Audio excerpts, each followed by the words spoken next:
So I thought of making a video called Why I Think the Cisco Carpe strangulation injury is the worst of all my strangulation injuries. So my first strangulation injury was a double-sided, hands around the neck, strangled me till I see stars and almost die from my 2002 kidnapper rapist. What I realize now is that although he was impeding the blood flow and causing me to die,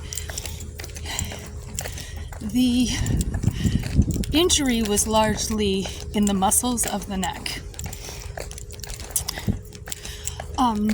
Next strangulation injury would be Zachary Seidel, the guy who tried to arrest the Astoria mayor. He put his hand around my throat like that, and I was able to self-defense, like throw his hand off of my neck.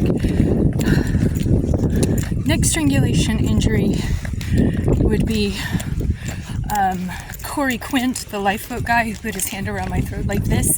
He did it in a very, I would say, extremely threatening, but not causing pain kind of way that was highly alarming and fear-inducing because I wasn't sure at what point he would finish me off or choke me out or whatever. And he did it.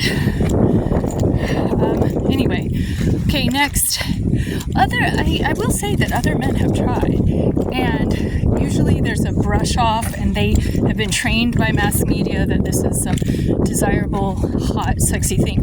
So the Cisco Carpe thing was right at the base of the neck, at the jawline, pinching so hard that these lymph nodes are still swollen.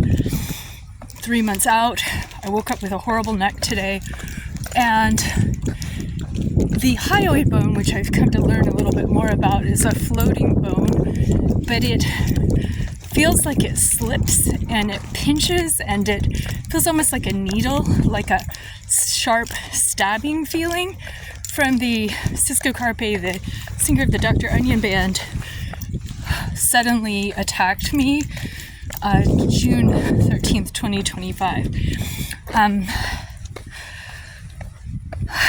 So I had a conversation with him about not doing that, but I just want that to be declared for the record. And then I also have the Benjamin Pickering injury to my neck, in which he threw me to the floor of my kitchen and was thrashing me, and my neck was whiplashed as my head almost hit the ground, and I cradled my head to preserve myself against head injury by straining my neck muscles, and then he was crunching. Basically, the point of impact was lower down on the throat, which I think is where the larynx is. There was some dislocation of my trachea as my head turned, and he pushed my neck almost to the breaking point.